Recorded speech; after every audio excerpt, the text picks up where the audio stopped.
Hello नमस्कार friend. Again आज foodie टेल्समध्ये तुमचं स्वागत आहे. तर आज आपण जाणून घेणार आहोत कॅल्शियम आणि विटॅमिन डी या विषयावर. तो महत्त्वपूर्ण हा एक घटक आहे ज्याला मराठीमध्ये क्षार म्हणतात, इंग्लिशमध्ये मिनरल्स म्हणतात. तर हा एक कॅल्शियम जो एक क्षार आहे तो शरीरामध्ये एक महत्त्वाचं कार्य पार पाडत असतो.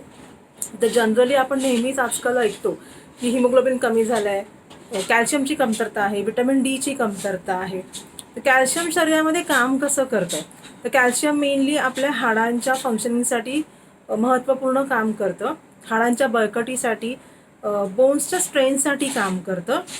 लहान वाढत्या वयातली मुलं आहेत तिथपासून ते तुमचं जेरियाट्रिक पार्ट आहे, वयस्कर ग्रुप आहे, त्या वयस्कर ग्रुपमध्ये पण कॅल्शियमचं खूप इम्पॉर्टंट महत्त्व आहे. कोणी ॲथलीट्स असतात, कोणी प्ले ग्रुपमध्ये प्लेईंग ॲक्टिव्हिटीमध्ये वगैरे असतात, तर कोणी काही ना काही जिमिंग किंवा एनी अदर हेवी ॲक्टिव्हिटी करणारे सुद्धा असतात. नॉर्मल रेग्युलर इंडिव्हिज्युअलाइज बघायला गेलं तर वयात येणाऱ्या मुली आहेत, ओके, प्रेग्नंट लेडीज आहेत, लॅक्टेशन स्तनपान करणाऱ्या माता आहेत, ह्या सगळ्या स्टेजेसमध्ये, लाईफच्या प्रत्येक स्टेजमध्ये कॅल्शियमचा एक इम्पॉर्टंट महत्त्वपूर्ण भाग आहे असं आपल्याला म्हणता येईल. तर कॅल्शियम जेव्हा जेव्हा मी म्हणते ना, तर कॅल्शियम हा घटक आहे ना शरीरामध्ये सिंगल असं काम नाही करू शकत. जेव्हा जेव्हा तुम्ही बघितलं असेल डॉक्टर प्रिस्क्रिप्शन देतात आपल्याला, काही ना काही मेडिकेशन्स लिहून देतात, तेव्हा कॅल्शियम बरोबर एक महत्त्वाचा घटक काम करतो, तो म्हणजे आपला व्हायटामिन डी. तर कॅल्शियमच्या मला सप्लिमेंट दिला डॉक्टर्सनी किंवा गोळ्या दिला, तर ते कॅल्शियम शरीरामध्ये शोषून घेण्याचं जे महत्त्वपूर्ण काम आहे ते विटॅमिन डी करतं. तर विटॅमिन डी जर कमी असेल माझं रिपोर्ट्समध्ये, ब्लड रिपोर्ट्समध्ये, तर जर मी साईड बाय साईड कॅल्शियमचे प्रिस्क्रिप्शन जे दिले रेग्युलरली, दिवसातून एकदा एक गोळी घेणं 500 मिलीग्रॅमची, ती जर मी घेत असेल तर कदाचित ते कॅल्शियम माझं वेस्ट जाऊ शकतं शरीराच्या बाहेर, जर माझं विटॅमिन डी ॲप्रोप्रिएट लेवलमध्ये नीट काम करत नसेल तर. तर जेव्हा जेव्हा तुम्ही तुमचे ब्लड पॅरामीटर्स चेक करताय ना, सो मेक शुअर ते चेक करताना कॅल्शियम आणि विटॅमिन डी ह्या दोन्ही ब्लड टेस्ट तुम्ही एकत्र करून घेणार आहात, चेक करून घेणार आहात, आणि जे तुमचे ॲप्रोप्रिएट फिजिशियन डॉक्टर्स असतील त्यांना ते दाखवणार आहात, आणि त्यानंतर ते प्रॉपर तुम्हाला सप्लिमेंटेशन देतील कॅल्शियमचं आणि विटॅमिन डीचं. आता विटॅमिन डी हा एक जो घटक आहे तो ऐकला असेल जनरलाइज पब्लिकनी, आपल्या सर्वसामान्य लोकांनी पण. उन्हामधून मिळतं विटॅमिन डी. कोवळ्या उन्हात उभं राहावं की कडक उन्हात उभं राहावं हे लोकांचे प्रश्न असतात. उन्हामधून मिळतं, पण जेव्हा तुमची विटॅमिन डीची लेवल भरपूर कमी असेल इंटरनॅशनल युनिटमध्ये, त्याचं एक मोजमाप असतं, IU म्हणजे त्याचं मोजमाप असतं मेडिकली लँग्वेजमध्ये. तर 30पर्यंत नॉर्मल रेंज आहे भारतीयांसाठी विटॅमिन डीची. 30च्या भरपूर खाली असेल ना, आणि जर तुम्ही दररोज उन्हामध्ये तुमच्या बॉडीला एक्सपोज करणार असाल, तर कदाचित नॉर्मल सूर्यप्रकाशाच्या रिॲक्शनमुळे ते कदाचित ॲब्झॉर्ब होणार नाही. जर 30च्या खाली असेल तर 30च्या खाली असेल तर तुम्हाला डॉक्टर्सना व्हिजिट करून प्रॉपर तुमचे विटॅमिन डीचे डोस लिहून घ्यावे लागणार आहेत, आणि मग तुम्ही जाऊन दररोज सकाळी 9 ते सकाळी 11 या पिरियडमध्ये उन्हामध्ये जाऊन तुमची स्किन एक्सपोज करू शकता. विटॅमिन डीचे डॉक्टर्स जेव्हा तुम्हाला डोसेजेस प्रिस्क्राईब करतात ते आयदर शॉर्ट्स असतात, छोटे बॉटल शॉर्ट्स असतात, किंवा कॅल्शियमचे टॅबलेट्स असतात. कॅल्शियम टॅबलेट्स बरोबर विटॅमिन डीचे तुम्हाला शॉर्ट प्रिस्क्राईब केले जातात, किंवा विटॅमिन डीचे एक च्युएबल टायोके नावाच्या टॅबलेट्स असतात. असे वेगवेगळ्या प्रकारांमध्ये विटॅमिन डीचे शॉर्ट्स किंवा च्युएबल टॅबलेट्स येतात.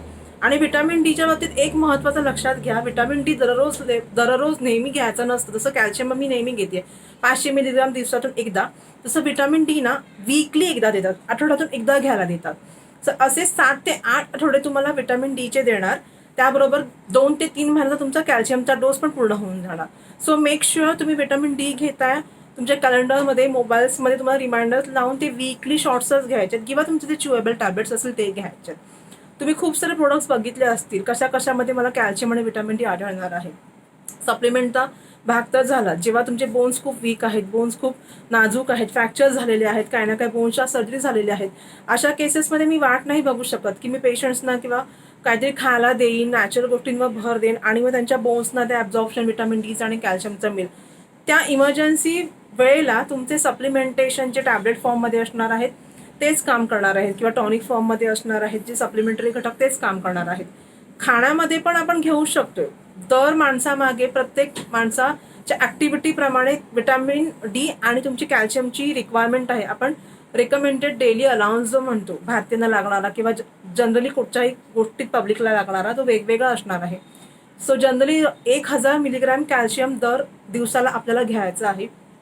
1000 मिलीग्रॅमची जी रिक्वायरमेंट आहे ती जे खाद्यपदार्थ आहेत त्याच्यामधून जर मला भागवायची असेल तर दिवसामध्ये मला दूध, दुग्धजन्य ज्या काही गोष्टी आहेत, दही आहे, पनीर आहे, मावा आहे, चीज आहे, खवा, मावा ह्या गोष्टी ज्या आहेत, दुग्धजन्य गोष्टीमध्ये तर कॅल्शियम भरभरून आहे.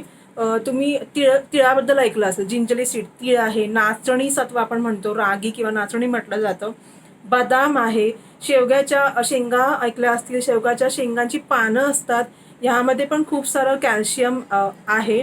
अजून कोणत्या गोष्टींमध्ये कॅल्शियम आहे, ह्या ज्या सगळ्या गोष्टी मी म्हटल्या ह्या इन्क्लूड करणं खूप खूप गरजेचं आहे. जर करत असाल तर ऑब्व्हियसली तुम्हाला ती रिक्वायरमेंट दिवसाची जी 1000 मिलीग्रॅमची आहे ती कुठे ना कुठे भरून निघणार आहे. फक्त मेक शुअर की ते एक्स्ट्रा डोसेजेसमध्ये एक्स्ट्रा ओव्हरलोड नाही घेतला गेला पाहिजे. जर एक्स्ट्रा ओव्हरलोड कॅल्शियमचा घेतला गेला शरीरामध्ये तर कदाचित त्याची टॉक्सिसिटी पण बॉडीला होऊ शकते, लिव्हरवर त्याचा दुष्परिणाम होऊ शकतो. तर 1000 मिलीग्रामचं जे रिकमेंडेशन आहे ते मला क्रॉस नाही करायचं आहे. आणि प्रेग्नंट वुमन असतील किंवा लॅक्टेटिंग मदर, मी म्हटलं स्तनपान करणाऱ्या स्त्री आहे, त्यांच्यामध्ये हे प्रमाण कम्प्लिटली वेगळं असणार, थोडी त्यांची रिक्वायरमेंट जास्त असणार आहे. कारण की प्रेग्नन्सी म्हणजे पूर्ण एक ह्युमन बॉडी त्या कॅरी करतात, तर त्यांच्या मार्फत ते त्यांच्या चाइल्डकडे ट्रान्सफर होते. कॅल्शियम आहे किंवा आयर्न आहे जे काही आहे ते. स्तनपान करणाऱ्या स्त्रियांमध्ये सुद्धा पहिले 6 महिने डॉक्टर्स तुम्हाला आयर्न कॅल्शियम प्रिस्क्राईब करणार आहेत. तुम्ही जोपर्यंत बाळाला दूध पाजणार आहे त्या पहिल्या इनिशियल 6 महिन्याच्या स्टेजपर्यंत, तेव्हा तुम्हाला आयर्न कॅल्शियम तुमच्यामार्फत बाळाला ट्रान्सफर होणार आहे. सो मेक शुअर ते डोसेजेस चुकवू नका. तिळाबद्दल मी म्हटलं, रागीबद्दल म्हटलं, नाचणीबद्दल म्हटलं, दूध आणि दुग्धजन्य गोष्टींबद्दल पण मी म्हटलं. तिळांमध्ये पण 2 प्रकार आहेत, काळे तिळ आहेत आणि आपली पांढरी सफेद तिळ आहेत. तर काही ना काही फॉर्ममध्ये तुम्ही बनवून ठेवू शकता.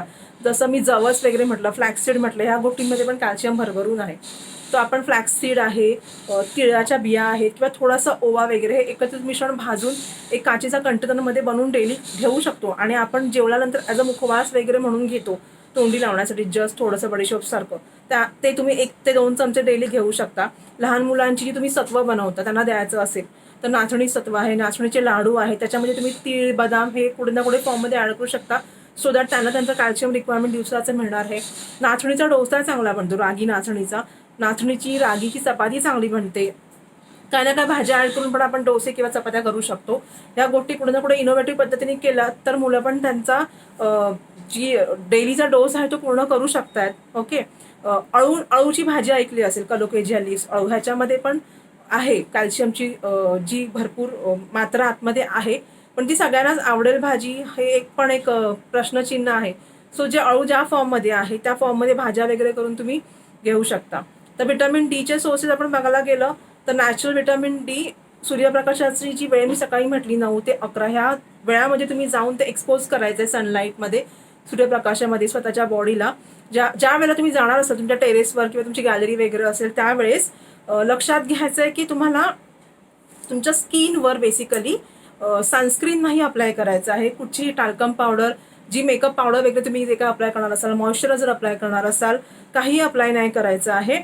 जस्ट प्लेन तुम्ही आंघोळ करून आलात आणि ती स्किन तुम्हाला जाऊन एक्सपोज करणं गरजेचं आहे.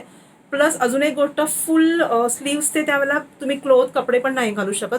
थोडेसे हाफ स्लीव्स असतील, जर कोणी स्लीवलेस घालत असतील तर ते करू शकता. थोडे सुती मऊ कपडे घालण्याचा प्रयत्न ठेवा, सो ते जे सनलाईटचे रेज आहेत त्यावेळेला मिळणार आहेत ते तुम्हाला व्यवस्थित रिॲक्शन होऊन बॉडी त्याचं ॲब्झॉर्प्शन करू शकते. आणि व्हिटॅमिन डी फॉर्टिफाईड गोष्टी आपण बघतो. व्हिटॅमिन डी फॉर्टिफिकेशन विथ जे पिठं मिळतात आपली किंवा जे तेल वगैरे आपण रिफाईंड ऑइल गॅलन्स मार्केटमधून जे आणतोय तर त्याच्यावर मेन्शन असतं की this oil is fortified with vitamin A, D, E, K. हे पीठ आहे fortification with vitamin A, D, E, K. आणि अंड वगैरे ह्या नॅचरल सोर्सेसमध्ये पण व्हिटॅमिन डी असणार आहे. तर ते तेलं जी काय आहे, जी पिठं वगैरे आहेत ती तुम्ही वापरू शकता व्हिटॅमिन डीचा सोर्स फुलफिल करण्यासाठी. आणि डॉक्टरचे डोसेजेस, शॉर्ट्स किंवा तुमचे च्युएबल टॅबलेट्स पण त्याच्या बरोबरीने तुम्ही घेत राहणार आहात. सनलाईटचा एक्सपोजर तुम्ही घेत राहणार आहात. हे सगळं घेतल्यामुळे शरीरातलं जे हाडांचं काम आहे, कार्य आहे, ते नीट सुरळीत प्रमाणात चालू राहणार आहे. तुमच्या दैनंदिन लेवलच्या ॲक्टिव्हिटीज तुम्ही नीट करू शकणार आहात. बोन्सचं दुखणं, हाडांचं दुखणं, थोडासा काम केलं थकवा येणं किंवा बसता उठताना खूप हाडांना दुखतंय किंवा त्रास होतोय, तर ह्या सगळ्या गोष्टी ज्या आहेत ना, बेसिक छोट्या छोट्या वाटतात, त्या कदाचित तुमच्या कॅल्शियम किंवा व्हिटॅमिन डीच्या कमतरतेमुळे होत असतील.